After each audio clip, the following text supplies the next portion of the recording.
Hello students, आप सबको अपने एनसीईआरटी साइंस चैनल में स्वागत करती हूँ। आज हम लोग एनसीईआरटी क्लास 7 का चैप्टर नंबर 8 पढ़ेंगे। इससे पहले हम लोग 7 चैप्टर पढ़ चुके हैं। जिसने नहीं देखे हैं वह चैनल पर प्लेलिस्ट बना हुआ है, आप लोग वहाँ से देख सकते हैं। और इसका आप लोग हम NCERT chapter wise topic wise बिल्कुल भी नोट्स तैयार किए हैं, बहुत शॉर्ट नोट्स के तरह। आप लोग नोट्स ज़रूर बना के रखिए ताकि आप एनसीईआरटी बुक नहीं भी पढ़िएगा फिर भी आपका नोट्स से सारा टॉपिक कवर हो जाएगा। चलिए शुरू करते हैं आज की क्लास। अध्याय 8 पादप में जनन। सबसे पहले हम जानते हैं कि जनन क्या है। जनन जो कि अपने ही जैसे जीव को समान जीवों को जन्म करते हैं, है ना। सभी जीव अपने समान ही जीवों का जनन करते हैं और जनन अपने वंश तथा प्रजाति को बनाए रखने के लिए पादप अथवा जंतुओं को जनन आवश्यक है। जैसे कि माता पिता से जो भी संतति का जन्म होता है वो जनन कहलाते हैं। इस प्रकार हम कक्षा 6 के अध्याय 6 में हमने पढ़ा था कि सभी जीव समान जीवों को जनन करता है। माता पिता के संतति का जन्म जनन कहलाता है। लेकिन हम यहाँ पढ़ेंगे पादप में जनन। आखिर पादप में जनन कैसे करते हैं, पादप में जनन की विभिन्न विधियाँ क्या क्या है, इसके बारे में हम इस अध्याय में पढ़ेंगे। सबसे पहला है कि जनन की विधियाँ। जनन की 2 विधियाँ है। पादप में जनन की 2 विधियाँ है, एक है लैंगिक और दूसरा है अलैंगिक।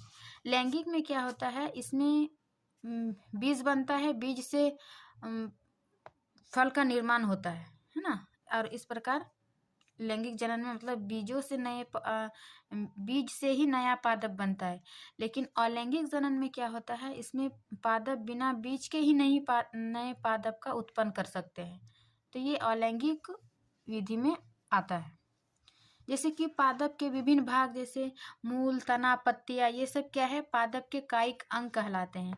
तो पादप के कायिक अंग से भी नए पादप का निर्माण होता है जिसमें अलैंगिक विधि द्वारा होता है।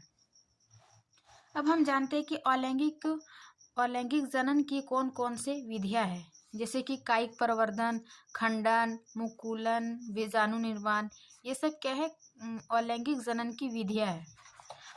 आइए सबसे पहले हम जानते हैं कि अलैंगिक जनन विधियां की कायिक प्रवर्धन में। कायिक प्रवर्धन जैसे कि हम देखें कि पादप के कायिक अंग जैसे मूल, तना और पत्तियों से नए पादप उगाए जाते हैं। ये सभी कायिक प्रवर्धन से होता है। इसका उदाहरण हम देख सकते हैं, जैसे ये गुलाब के तना है। ये तना में जो है छोटे छोटे नोड पाए जाते हैं जहाँ से दूसरी नई तना निकलती है। इसको पर्वसंधि कहते हैं। यदि ये पर्वसंधि या फिर अक्ष से जो भी जुड़ी कलिकाएं होता है उसको तोड़कर हम अलग मिट्टी में लगाएंगे तो ये नया पौधा बन जाएगा। तो इस प्रकार ये कायिक प्रवर्धन की तना के ही भाग से क्या बना, दूसरा नया पादप बना। फिर हम दूसरा देखते हैं कि आलू में ये जो छोटे छोटे तना पाई जाती है, यानी इसको आलू के आँख भी बोलते हैं। ये आलू के आँख यदि हम जितना भी है उसको प्रत्येक टुकड़ा करके यदि हम जमीन पे मिट्टी में लगा देते हैं तो ये प्रत्येक आलू के आँख जो है वो नए आलू के पादप में उत्पन्न हो जाएगा। फिर इसी प्रकार के हम अदरक और हल्दी में भी कर सकते हैं। तो ये क्या है, पादप के ही भाग से बना यानी कायिक अंग से बना, तो ये अलैंगिक जनन के अंतर्गत आ जाएगा। ये गुलाब का तना जो कलम से बनाए और फिर आलू के आँख या फिर अदरक या फिर हल्दी। फिर वही दूसरा हम देखते हैं, एक है कायिक प्रवर्धन विधि से जनन। ये ब्रायोफिलम की पत्ती, इसके किनारे में क्या होता है, एक कलिकाएं होती है, छोटी छोटी पत्ते या तना के रूप में कलिकाएं होती है। ये प्रत्येक तना या पत्ता अपने मूल पत्ता से अलग हो जाती है और ये जमीन में नमी की उपस्थिति से ये अपने नया पादप को उत्पन्न कर सकता है। तो ये भी पत्ती, तना और मूल से जो भी पादप के भाग से ही नया पादप बना, ये कायिक प्रवर्धन के अंतर्गत आता है।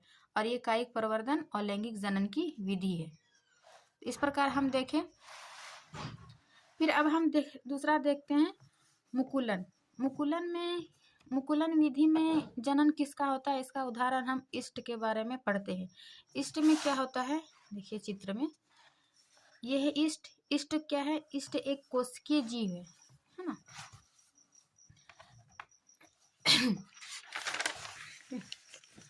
ईस्ट क्या है? ईस्ट में मुकुलन विधि से जनन होता है और ये एक कोशिकीय जीव है।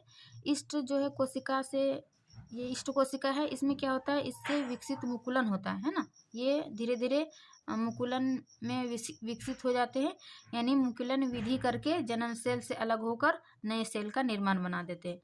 और ये मुकुलन कभी कभी क्या करते हैं, ये श्रृंखला यानी चेन के रूप में हो जाते हैं और ये अपने मेन बॉडी से अलग होकर नए ईस्ट कोशिका का परिपक्व होकर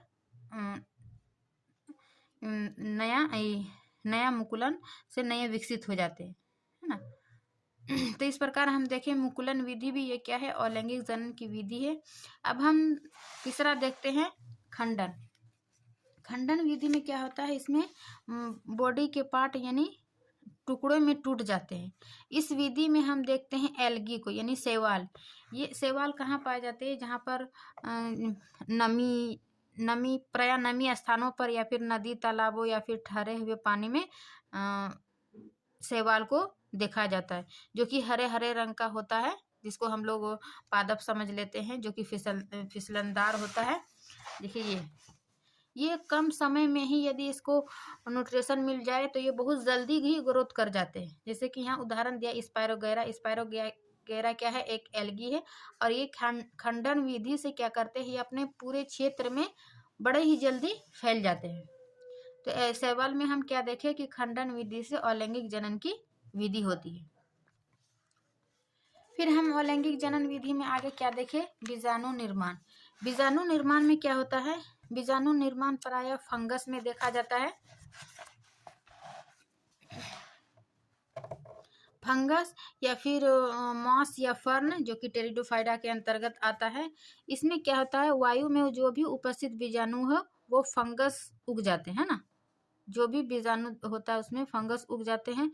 और प्रत्येक बीजाणु, ये क्या है, बीजाणुधानी यानी बीज इसमें होता है। प्रत्येक बीजाणु जो है ये उच्च ताप और निम्न आर्द्रता जैसे फेवरेबल कंडीशन में को झेलने के लिए एक कठोर सुरक्षात्मक आवरण से ढक लेता है। और ये फेवरेबल कंडीशन में बीजाणु अंकुरित हो जाते हैं और नए जीवों में विकसित हो जाते हैं। यानी ऐसा बीजाणु निर्माण फंगस में देखा जाता है। और फिर जैसे कि ये फर्न और मॉस में, है ना। इसके पत्तियों के नीचे क्या पाई जाती है, बीजाणुधानी, जिसमें बीज उत्पन्न करने वाले क्षेत्र होते हैं। और ये धीरे धीरे क्या एक जाल बना लेते हैं, है ना, कवक जाल। जैसे ये कवक जाल बना लेते हैं और ये अपने बीजाणुधानी में बहुत सारे बीज, जैसे है ना, बीजाणु बहुत सारे बीज हुआ और ये धीरे धीरे वायु के संपर्क में आकर ये फैल जाते हैं फेवरेबल कंडीशन में, यानी उसको नमी ताप उसके अनुकूल मिलता है तो ये वृद्धि करने लगते हैं। तो इस प्रकार हम देखें बीजाणु निर्माण किसमें हुआ, फंगस और टेरिडोफाइटा के मॉस और फर्न में। अब हम अलैंगिक जनन की सभी विधियां पढ़ लिए, जिसमें कि कायिक प्रवर्धन, खंडन, मुकुलन और बीजाणु निर्माण। अब हम लैंगिक जनन पढ़ते हैं। लैंगिक जनन में क्या होता है, इसमें बीज द्वारा नए पादप का निर्माण होता है। लैंगिक जनन में क्या होता है, जो नए पादप बनता है वो बीजों से प्राप्त होता है। और ये विकसित पादपों में, जैसे कि पुष्प जो है, पादप के पुष्प जो है वो पुष्प ही पादप के जनन अंग होते हैं लैंगिक जनन में। और इसमें पुंकेसर और स्त्री केसर। पुंकेसर किसको कहते हैं, नर जनन अंग को, और स्त्री केसर किसको कहते हैं, मादा जनन अंग को। जैसे कि हम यहाँ चित्र से देखते हैं फूल में। अभी हम देखें कि पुष्प क्या है, पादप के जनन अंग होते हैं पुष्प ही। ये पुंकेसर के भाग है, यानी कि नर जनन तंत्र। नर जनन तंत्र के क्या क्या भाग होते हैं, ये परागकोश और ये तंतु। परागकोश के अंतर ही परागकण पाई जाती है, जो कि परागन की क्रिया होता है। फिर है दूसरा स्त्री केसर। स्त्री केसर के क्या क्या भाग है, ये है वर्तिकाग्र और ये वर्तिका और ये अंडाशय। अंडाशय के अंदर क्या होता है, बीजांड, बहुत सारे बीजांड होते हैं, है ना। तो पुष्प के दो भाग देखे, पुंकेसर और स्त्री केसर। पुंकेसर ये नर भाग हुआ और स्त्री केसर ये मादा भाग हुआ। वही पुष्प में हम दो दो टाइप का पुष्प देखते हैं, एक होता है एकलिंगी पुष्प और दूसरा होता है द्विलिंगी पुष्प। एकलिंगी पुष्प में क्या होता है, या तो नर अथवा मादा जनन अंग होता है, यानी एक पुष्प में या तो नर जनन अंग होगा या फिर मादा जनन अंग होगा, उसको एकलिंगी पुष्प कहते हैं। वही द्विलिंगी पुष्प में क्या होता है, नर और मादा दोनों अंग होता है ना, तो उसको द्विलिंगी पुष्प कहते हैं। इसका उदाहरण हम देख सकते हैं कि एकलिंगी पुष्प में क्या क्या उदाहरण है, जैसे कि मक्का, पपीता, खीरा, ककड़ी, ये सब एकलिंगी पुष्प में आ जाएगा, जिसमें केवल या तो नर या तो मादा उत्पन्न होगा। वही द्विलिंगी पुष्प में दोनों उत्पन्न होता है, दोनों मतलब प्रेजेंट रहता है नर और मादा। तो इसका उदाहरण हम लोग सरसों, गुलाब एंड और पिटूनिया में देख सकते हैं द्विलिंगी पुष्प के। फिर हम आगे देखते हैं युग्मज। युग्मनज में क्या होता है कि लैंगिक जनन में नर और मादा जो युग्मकों के युग्मन यानी संयोग से युग्मनज बनता है। लैंगिक जनन में ही युग्मनज बनता है, और जब नर और मादा युग्मक के संयोग होता है, संयोग से युग्मनज बनता है। फिर अब हम आगे देखते हैं परागन। परागन की क्रिया होती है, जैसे हम पढ़े नर जनन तंत्र में यानी पुंकेसर में परागकोश के अंतर परागकण पाया जाता है। ये परागकण है ना, और ये परागन है। परागन में क्या होता है, परागकणों का परागकोश से है ना, परागकणों का परागकोश से पुष्प के वर्तिकाग्र पर स्थानांतरण परागकण कहलाता है। यानी कि देखिए इस चित्र के माध्यम से समझ सकते हैं, ये है वर्तिकाग्र यानी स्त्री केसर, और ये है परागकोश यानी पुंकेसर नरजनन तंत्र। ये इस परागकोश में क्या होता है, परागकण होता है। यही परागकोश से परागकण निकल कर स्त्री केसर के वर्तिकाग्र तक जो भी परागकण पहुंचता है यानी स्थानांतरण होता है, इस क्रिया को परागन कहते हैं, है ना। और ये परागन जो है वो दो प्रकार के होते हैं, एक स्वपरागन और परपरागन। स्वपरागन में क्या होता है कि यदि किसी पुष्प के परागकण उसी पुष्प के वर्तिकाग्र पर गिरते हैं, है ना, तो इसे स्वपरागन कहते हैं। जैसे कि ये एक ही पुष्प है, एक ही पुष्प में क्या पाया गया, वर्तिकाग्र और परागकण। तो परागकोश के अंदर परागकण पाया जाता है ना, ये परागकोश के अंदर परागकण पाया जाता है, छोटी छोटी पाउडर जैसे संरचना होती है। ये क्या होता है, इसी पादप के परागकण निकलकर इसी पादप के स्त्री केसर के वर्तिकाग्र तक पहुंचता है, और ये धीरे धीरे फिर यहाँ अंडाशय में आकर युग्मनज का निर्माण करते हैं। तो ये उसी पुष्प के वर्तिकाग्र पर गिरते हैं, इसलिए इसको स्वपरागन कहते हैं। वही पर परागन में क्या होता है कि दूसरे पुष्प में, इसी टाइप के दूसरे पुष्प में दूसरे परागकोश से दूसरे फूल के वर्तिका तक पहुंचता है परागकण को स्थानांतरण क्या कहलाता है, पर परागन कहलाता है। पर यानी दूसरे फूलों पर, स्वयं मैंने स्वयं फूलों पर। तो इस प्रकार परागन हम देखे कि दो प्रकार के हुआ, स्वपरागन और पर परागन। अब हम आगे देखते हैं, जब ये परागन की क्रिया हो जाती है तब हम निषेचन की ओर बढ़ते हैं। निषेचन में क्या होता है, जब युग्मनज बना, युग्मनज कैसे बना, जैसे कि जब नर और मादा युग्मनों के संयोग से युग्मनज बना। अब जब युग्मनज बन गया तो युग्मनज बनने के लिए नर और मादा युग्मकों के युग्मन यानी संयोग का प्रक्रम ही निषेचन कहलाता है। और इस युग्मनज क्या होता है, वो भ्रूण में विकसित होता है। जैसे कि ये चित्र में देख, जब ये परागकण विकसित होकर निषेचन होकर क्या वर्तिका में पहुंच क्या करते हैं, पराग नलिका से आकर ये अंडाशय में आके मिलती है, और अंडाशय में नर और यहाँ पे मादा है ना, स्त्री केसर यानी अंडाशय है, इसमें नर परागकण आकर क्या करते हैं, संलयन होकर क्या बनता है, युग्मनज निर्माण। युग्मनज निर्माण यहाँ पर किया, तो इसी को क्या कहते हैं, निषेचन कहते हैं। इसको फिगर के माध्यम से समझ सकते हैं, है ना।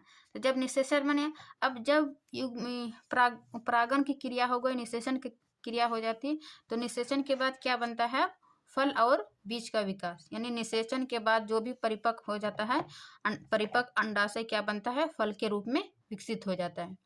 तो अब हम देखते हैं कि फल और बीज का विकास क्या हुआ, निषेचन के बाद परिपक्व अंडाशय फल के रूप में विकसित हो जाता है और इसी बीजांड क्या होता है, इसी बीजांड में बीज विकसित हो जाता है ना। जिस प्रकार हम देखे फल में बीच में है ना, निषेचन हुआ, निषेचन के बाद क्या हुआ, अंडाशय से फल में विकसित हुआ और इसी से बीजांड से ही बीज उत्पन्न विकसित होता है। और बीज में एक भ्रूण होता है जो कि सुरक्षात्मक बीजावरण के अंदर रहता है। जैसे कि एक बीज अंदर रहता है और वो कितना कठोर बाहर से घिरा हुआ रहता है ताकि उसको नमी और धूप से बचाया जा सकते और वो अपने अंदर की जो नमी है उसको बनाए रखे ताकि वो नए जीव उत्पन्न कर सके, है ना। इसीलिए तो इस प्रकार हम देखें परागण, निषेचन और फल और बीज का निर्माण कैसे होता है। अब हम आगे देखते हैं कि बीज का प्रकीर्णन यानी बीजों का प्रकीर्णन कैसे होता है। प्रकीर्णन में से होता है फैलना, यानी कि एक बीज एक स्थान से दूसरे स्थान तक कैसे बीज का प्रकीर्णन होता है। यदि बीज का प्रकीर्णन नहीं हो तो क्या होगा, देखिए यदि बीजों का प्रकीर्णन नहीं होगा तो क्या होगा, एक ही स्तन पर क्या होता है, पादप की संख्या बहुत अधिक हो जाएगा। इसीलिए इसको रोकने के लिए बीजों का प्रकीर्णन आवश्यक है ना। जब बीज का फैलेगा ही नहीं तो एक ही जगह में बहुत सारा क्या बोलता है उसको संख्या में वृद्धि हो जाएगा। फिर है दूसरा कि बीज को जो है वो सूर्य प्रकाश और खनिज के लिए स्पर्धा को कम करने के लिए, यानी कि जो बीज है उसको सूर्य से भी बचना पड़ता है, जल से, खनिज से, सभी से, मतलब ये स्पर्धा इसको करना पड़ता है। इसलिए ये परिकीर्णन करते हैं, यानी एक स्थान से दूसरे स्थान पर फैलता है। फिर तीसरा क्या है कि नई आवासों के अधिग्रहण में सहायक होता है, यानी ये यदि बीज का परिकीर्णन नहीं होगा यानी एक स्थान से दूसरे स्थान पे नहीं होगा तो ये अपने आवास को अधिग्रहण करने में सहायक नहीं होगा। एक ही स्थान पर उसको बहुत अधिक मतलब स्पर्धा, गंभीर स्पर्धा हो जाती है। इसीलिए बीजों का परिकीर्णन आवश्यक है। अब हम देखते हैं कि बीजों के परिकीर्णन के लिए क्या क्या चाहिए, यानी कैसे फैलता है एक स्थान से दूसरे स्थान तक। तो इसके लिए हवा, जल अथवा जंतुओं के द्वारा होता है। जैसे कि फलों और सबसे अधिक फल और बीजों में जो परिकीर्णन सबसे अधिक वायु से होती है, क्योंकि बीज जो है वो हल्का होता है और कुछ बीजों में पंख होते हैं। जैसे कि ये द्विफल है ना, द्विफल यानी मेपिल के बीज में क्या होता है, पंख होता है। तो पंख के कारण ये हवा में एक स्थान से दूसरे स्थान पर आसानी से उड़ जाती है। और ये है सहजन यानी ड्रमस्टिक के बीज, ये क्या होता है, हल्के होते हैं जिस कारण वायु से एक स्थान से दूसरे स्थान तक आसानी से उड़ के वो अपना नए जीव उत्पन्न कर सकते हैं। फिर है दूसरा कि जल के द्वारा क्या होता है, जैसे कि नारियल, सेम, आम, ये कमल आदि क्या होता है, जल के माध्यम से, यानी इसमें प्लवन होता है।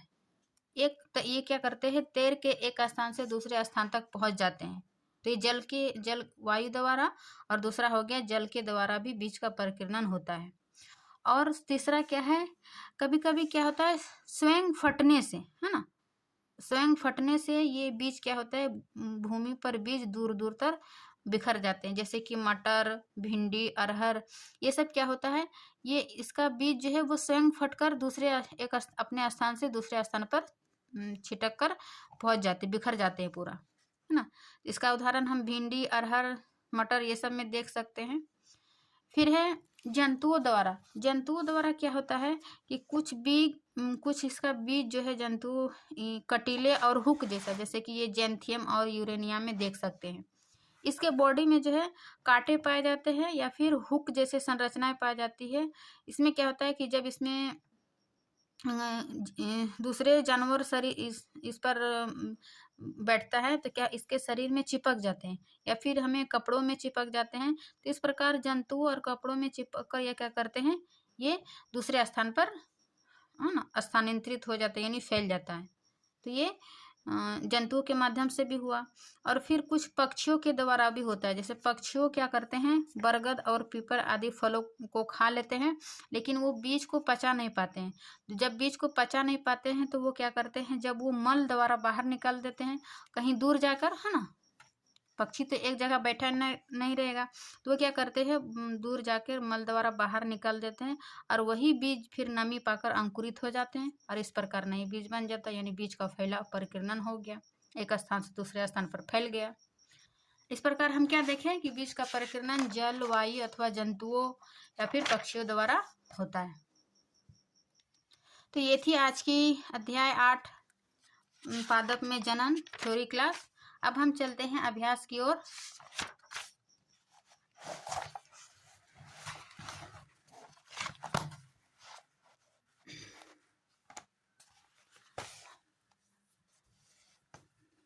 आप लोग अभ्यास और थ्योरी बहुत अच्छे से पढ़ लीजिएगा, नोट्स भी बना लीजिएगा, ताकि हम बहुत कम समय में सारा टॉपिक कंटेंट वाइज सारा दिए, एक भी एनसीईआरटी छूटा नहीं। चलिए देखते हैं। क्वेश्चन नंबर 1, रिक्त स्थानों की पूर्ति कीजिए। कौन नंबर क्या है, जनन पादप के कायिक भागों से नए पादप के उत्पादन का प्रक्रम क्या कहलाता है। तो कायिक भाग क्या था पादप का, जड़, तना, पत्ती, ये सब क्या था पादप का कायिक भाग। तो ये कायिक भागों से नए पादप का उत्पादन क्या कहलाता था, अभी हम देखें, कायिक प्रवर्धन, है ना, कायिक प्रवर्धन। फिर दूसरा है ख नंबर, ऐसे पुष्प को जिनमें केवल नर अथवा मादा जनन अंग होता है क्या कहलाता है। जिसमें केवल एक ही भाग हो, नर अथवा मादा, तो उसको एकलिंगी, नाम से ही पता चलता है एकलिंगी, मतलब एक लिंग हो, या तो नर या तो मादा, तो ऐसे पुष्प को एकलिंगी पुष्प कहते हैं। वही गो है, परागकणों का उसी अथवा उसी प्रकार के अन्य पुष्प के परागकोश से वर्तिकाग्र पर स्थानांतरण का प्रक्रम क्या कहलाता है। इसका आंसर हो जाएगा परागन, है ना। परागन में ही क्या होता है, परागकणों का स्थानांतरण, परागन कहलाता है। फिर घ नंबर, नर और मादा युग्मकों का युग्मन, नर और मादा युग्मकों का युग्मन क्या कहलाता था, निषेचन, है ना। निषेचन में ही नर और मादा का युग्मक होता है, युग्मन। फिर है बीज प्रकीर्णन। बीज प्रकीर्णन किस किस के माध्यम से हुआ था, जैसे कि पवन यानी हवा, फिर है कीट, फिर क्या है जल, यानी पवन, कीट और जल के माध्यम से क्या होता था, बीज का प्रकीर्णन। अब क्वेश्चन नंबर 2 देखते हैं कि अलैंगिक जनन की विभिन्न विधियों का वर्णन कीजिए, प्रत्येक का उदाहरण दीजिए। अलैंगिक विधि में हम क्या देखें, सबसे पहले कायिक प्रवर्धन देखें, फिर दूसरा खंडन, मुकुलन और बीजाणु निर्माण, है ना। कायिक प्रवर्धन में हम गुलाब, आलू, ब्रायोफिलम ये सब देखे, उसका कायिक भाग। फिर खंडन में क्या किसका देखे, शैवाल का। मुकुलन में ईस्ट का। बीजाणु निर्माण किसका देखे, फंगस का। तो इस प्रकार इसका विभिन्न विधियों का वर्णन करके हम नोट्स देंगे, उससे आप लोग बना लीजिएगा। फिर पादपों में लैंगिक जनन के प्रक्रम को समझाइए। पादप में लैंगिक जनन का कौन सा भाग था, पुष्प क्या था, पादप का लैंगिक भाग था। पुष्प में नर जनन तंत्र, पुंकेसर, स्त्री मादा जनन तंत्र, स्त्री केसर। इसका चित्र बना के उसका पार्ट को दिखा देना है कि नर पुंकेसर कैसे निषेचन हुआ, कैसे उसका युग्मनज बना, है ना। सारा हम नोट्स में देंगे, उससे बना लीजिएगा।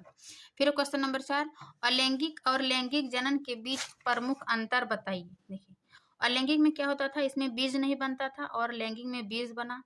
अलैंगिक में क्या हुआ, केवल एक जनन भाग लेते हैं, या तो नर या मादा, लेकिन लैंगिक में दोनों जनन भाग लेते हैं। फिर है लैंगिक में जनन अंगों की भागीदारी नहीं होता था। इसका क्या होता था, इसका बॉडी का ही कायिक भाग में ही टूटकर नए पादप का निर्माण हो जाता है ना। तो इस प्रकार इसमें निषेचन की क्रिया भी नहीं होता है, और इसमें अधिक विभिन्नता भी नहीं होता है, क्योंकि विभिन्नता जब नर और मादा दो मिलता है, मतलब दो जीन मिलता है, तब विभिन्नता पाई जाती है। इस प्रकार हम अलैंगिक और लैंगिक जनन के बीच प्रमुख अंतर देखें कि अलैंगिक में बीज नहीं बनते हैं, लैंगिक में बीज बनते हैं। अलैंगिक में केवल एक जनन भाग लेते हैं, इसमें दोनों जनक भाग लेते हैं। अलैंगिक में जनन अंगों की कोई भागीदारी नहीं होती, इसका बॉडी का ही टूटकर नया पादप बन जाता है। लेकिन लैंगिक में जनन अंग भाग लेते हैं, जैसे कि नर और मादा, यानी पादप में पुंकेसर और स्त्री केसर। फिर है ये निषेचन। और लैंगिक में क्या होता है, ये निषेचन की क्रिया नहीं होती है, लैंगिक में निषेचन की क्रिया होती है। फिर अलैंगिक में क्या होता है, इसमें विभिन्नताएं नहीं होती। विभिन्नता कहने का मतलब जैसे कि कोई भी गुलाब है, ठीक है, गुलाब का ही तना से कलम करके उसको बनाते हैं, या फिर शैवाल है, उसका बॉडी अनेक खंडों में यानी टुकड़ों में टूट जाते हैं और फिर वही एल्गी बनाते हैं, मतलब उसमें कोई अंतर नहीं होता है। जबकि लैंगिक जनन में इसमें चूंकि दो भिन्न भिन्न नर और मादा भाग लेते हैं, तो इसमें एक नई विभिन्नताएं देखने को मिलती है लैंगिक जनन में, जबकि अलैंगिक जनन में कोई विभिन्नता नहीं होती है। और अलैंगिक जनन में क्या होता है, यह एकलिंगी पादपों में होता है। एकलिंगी पादप मतलब जिसमें या तो नर या मादा भाग लेता था, उसको एकलिंगी कहते हैं। जबकि लैंगिक में द्विलिंगी, यानी कि जिसमें दोनों हो, नर और मादा। तो इस प्रकार हम अलैंगिक और लैंगिक के बीच अंतर देखें। फिर क्वेश्चन नंबर 5, कि किसी पुष्प का चित्र खींचकर उसमें जनन अंकों को नामांकित कीजिए। जैसा कि हम थ्योरी में देखें, किसी पुष्प का, जैसे ये क्या है, ये पुंकेसर है। पुंकेसर में क्या पाया गया, परागकोश। परागकोश के अंतर्गत अंदर क्या था, परागकण, और ये है तंतु। यही परागकण पुष्प के यानी स्त्री केसर के वर्तिकाग्र पर पहुंचता था, और ये परागनली के माध्यम से यहाँ अंडाशय में आ जाते हैं और यहाँ युग्मनज का निर्माण करते हैं। तो इस प्रकार हम पुष्प का चित्र बनाकर उसमें जनन अंगों को नामांकित कर सकते हैं। फिर है स्वपरागन और परपरागन के बीच अंतर बताइए। अभी हम बताए थे कि स्वपरागन और परपरागन क्या है, जब किसी पुष्प के उसी परागकोश से परागकण निकलकर उसी वर्तिका तक पहुंचता है तो उसे स्वपरागन कहते हैं। जबकि परपरागन क्या कहता है, किसी दूसरे पुष्प में, है ना, किसी दूसरे पुष्प के परागकोश से परागकण निकलकर दूसरे पुष्प के वर्तिका तक पहुंचता है, इस प्रकार के स्थानांतरण की विधि को परपरागन कहते हैं। तो ये एक्सप्लेन कर देना है, या तो आप फिगर बना के या लिख कर। फिर क्वेश्चन नंबर 7वां, पुष्प में निषेचन का प्रक्रम किस प्रकार संपन्न होता है ना। फिर पुष्प में निषेचन हम कैसे देखें, ये परागकोश से परागकण निकलकर ये परागनली के माध्यम से यहाँ अंडाशय में पहुंचता है, और अंडाशय में क्या होता है, युग्मनज का निर्माण करता है, यानी युग्मनज बनाती है, और ये युग्मनज का निर्माण करके निषेचन की क्रिया संपन्न होती है। ये बता देना है। फिर क्वेश्चन नंबर 8वां, बीजों के परिकीर्णन की विभिन्न विधियों का वर्णन करें। बीजों के परिकीर्णन की विभिन्न विधियों हम देखें किसमें, हवा के माध्यम से, जल के माध्यम से और जंतुओं के माध्यम से, है ना। हवा के माध्यम से क्या सबसे अधिक होती है, क्योंकि बीज हल्की और पंखयुक्त होते हैं। और फिर जल के माध्यम से भी, उसका एग्जाम्पल जो नारियल सेम वगैरह पता है वो बता देना है। फिर जंतुओं के माध्यम से उसमें क्या होता है कि कटीले या फिर हुक जैसे संरचना होती है, जिस कारण वो, जैसे कि जैंथिनियम या यूरेना में, वो कपड़े में चिपक जाते हैं, या फिर किसी पक्षियों द्वारा, है ना। इस प्रकार बीज का परिकीर्णन होता है, जो नोट्स में हम देंगे उससे आप लिख लीजिएगा। फिर क्वेश्चन नंबर 9, कॉलम ए में दिए गए शब्दों का कॉलम बी में दिए गए जीवों से मिलान कीजिए। क्या है कॉलम ए, कॉलम बी, कली या मुकुलन। ये कली या मुकुलन किसमें होता था, ईस्ट में, है ना। ईस्ट में अलैंगिक जनन की विधि था मुकुलन से। फिर आँख किसमें पाया जाता था, ये आलू में आँख पाया जाए, यानी खो का। इसमें जितने भी आँख पाई जाती है उसको अगर काट कर मिट्टी में फिर लगा देने से क्या होगा, नया पादप आलू का प्राप्त हो जाएगा। तो ये अलैंगिक जनन की विधि थी। फिर है खंडन भी अलैंगिक जनन का ही विधि। ये किसमें होता था, एल्गी में। एल्गी यानी शैवाल स्पायरोगैरा एक शैवाल ही है, इसका हो जाएगा गो, यानी खंडन विधि किसमें होता है, स्पायरोगैरा यानी शैवाल में। फिर है पंख किसमें पाया जाता था, यानी बीज में हम देखें, बीजों के परिक्रिया में पंख पाया जाता है, इस कारण ये वायु के माध्यम से एक स्थान से दूसरे स्थान पर पहुंच जाते हैं। तो पंख किसका था? एक मैपिल का उदाहरण था, यानी मैपिल के बीज में पंख पाए जाते हैं। फिर बीजाणु, बीजाणु किसमें होता है?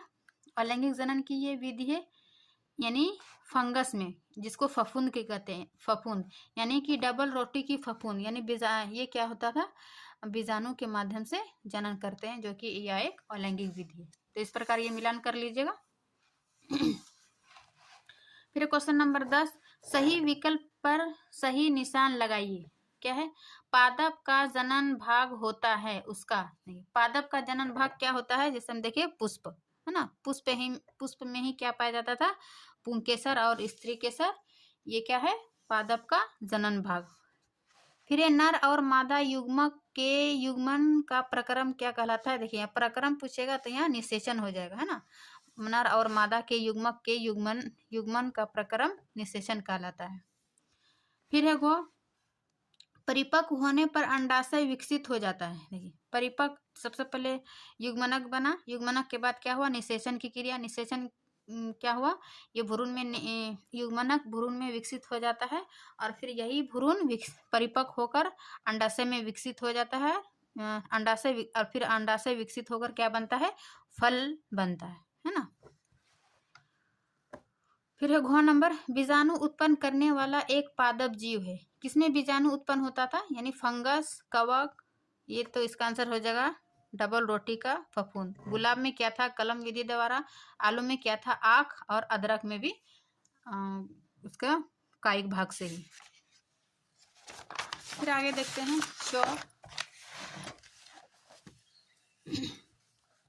ब्रायोफिलम अपने जिस भाग द्वारा जनन करते हैं वह है, मतलब ब्रायोफिलम किस भाग से जनन करते हैं? तो इसका हो जाएगा पत्ती। पत्ती में ही कलिकाएं पाई जाती हैं, और वही पत्ती फिर गिर के मिट्टी में अपना फेवरेबल कंडीशन में, यानी नमी और हवा की उपस्थिति में वो अपने नए पादप उत्पन्न कर देता है। इस प्रकार ब्रायोफिलम पादप के कायिक प्रवर्धन में पत्ती आ जाता है, वही अलैंगिक जनन की विधि है। तो इस प्रकार हम अध्याय 8 का भी हम पूरा अभ्यास देख लिए, पूरा थ्योरी देख लिए। अब हम आपको शॉर्ट नोट्स दिखाते हैं। आप लोग शॉर्ट नोट्स जरूर बना के रखिएगा, ताकि आप कम समय में बेहतर तैयारी कर सकें। यदि आप लोग को नोट्स का PDF चाहिए तो हमारे डिस्क्रिप्शन बॉक्स में टेलीग्राम का चैनल दिया हुआ है, लिंक दिया हुआ है, यानी NCERT साइंस बाय खालिदा नाम से आप लोग वहाँ ज्वाइन कर सकते हैं। हम सभी इंफॉर्मेशन हम टेलीग्राम में डाल देते हैं। पादपों में जनन, जनन क्या है? ये देखिए, अपने वंश तथा प्रजाति को बनाए रखने के लिए पादप अथवा जंतुओं को जनन आवश्यक है। फिर है जनन, पादप में जनन की 2 विधियां है, लैंगिक, अलैंगिक। लैंगिक में बीज उत्पन्न होता है, अलैंगिक में पादप बिना बीज से ही नए पादप को उत्पन्न कर सकता है। फिर है अलैंगिक जनन की विधियां, कायिक, खंडन, मुकुलन, बीजाणु। फिर उसका एक्सप्लेन किए, उसका उदाहरण दिए, है ना।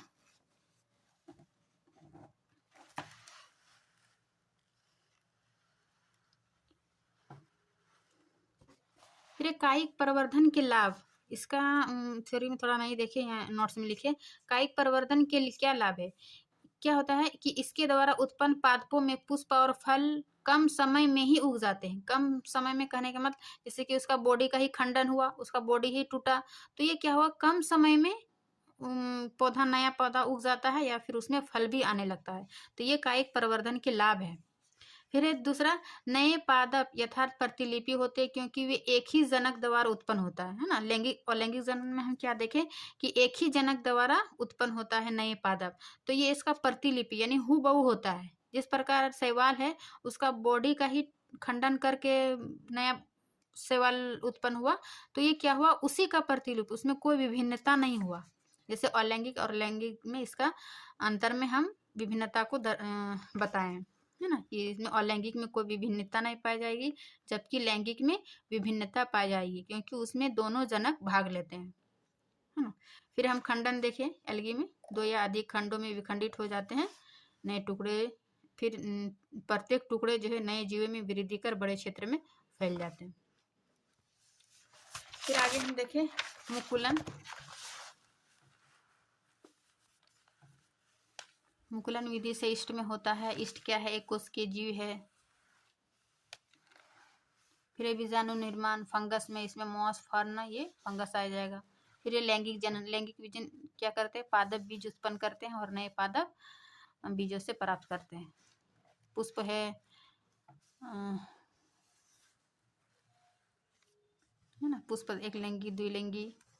अंडाशय युग्मनज परागकण, परागकण की दो विधि है, स्वपरागन स्वपरपरागन।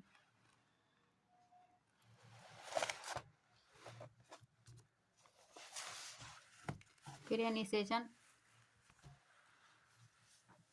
सबसे पहले युग्मनक बना, युग्मनक में नर और मादा युग्मक के संयोग से युग्मनक बनता है। फिर युग्मनक बनने के लिए नर और मादा युग्मक के प्रक्रम को निषेचन कहलाता है। हाँ, युग्मनज भ्रूण में विकसित हो जाता है। फिर यही भ्रूण बाद में अंडाशय बनता है और वो परिपक्व होकर फल बनता है ना, फल और बीज का विकास। फिर बीजों का परिकीर्णन पवन, जल अथवा जंतुओं द्वारा होता है। परिकीर्णन का अर्थ होता है फैलना। फिर उसमें किस किस प्रकार के होता है ये देखिए। फिर हम देखें कि बीजों का परिकीर्णन की आवश्यकता क्यों, इसको क्यों परिकीर्णन की आवश्यकता है?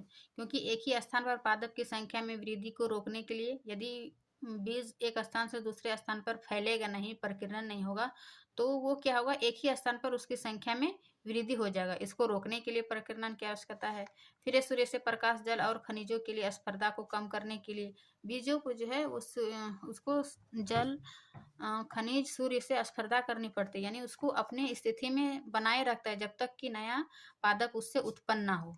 इसीलिए इसकी स्पर्धा को कम करने के लिए। फिर ये नए आवासों के अधिग्रहण में सहायक होता है ना। इस प्रकार ये आपका अभ्यास का भी क्वेश्चन इसी नोट्स में मिल जाएगा। हम उसमें एक्सप्लेन कर देते हैं, बाकी उसका आंसर आप लोग यहाँ नोट से लिख लीजिएगा। मैं आशा करती हूँ कि ये वीडियो आप लोग को काफ़ी अच्छी लगी होगी। वीडियो अच्छी लगी तो लाइक एंड सब्सक्राइब ज़रूर करें। मिलते हैं नेक्स्ट क्लास में, तब तक के लिए आप लोग अपना नोट्स बनाइए, तैयारी कीजिए। हम वीडियो डेली नहीं ले पाते हैं क्योंकि हमको जो नोट्स बनाने में समय लग जाता है। हम काफ़ी मतलब एनसीईआरटी से जो जो इम्पोर्टेंट है तो हर टॉपिक को कवर करने में हमको एक दिन नोट्स बनाने में लग जाता है, इसलिए हम एक दिन छोड़ छोड़ के वीडियो बनाते हैं। तो आप लोग वीडियो को लाइक एंड सब्सक्राइब ज़रूर कर ले, ताकि हम जब भी वीडियो अपलोड करें आप सबसे पहले आप तक नोटिफिकेशन पहुँचे। मिलते हैं नेक्स्ट क्लास में, तब तक के लिए थैंक यू।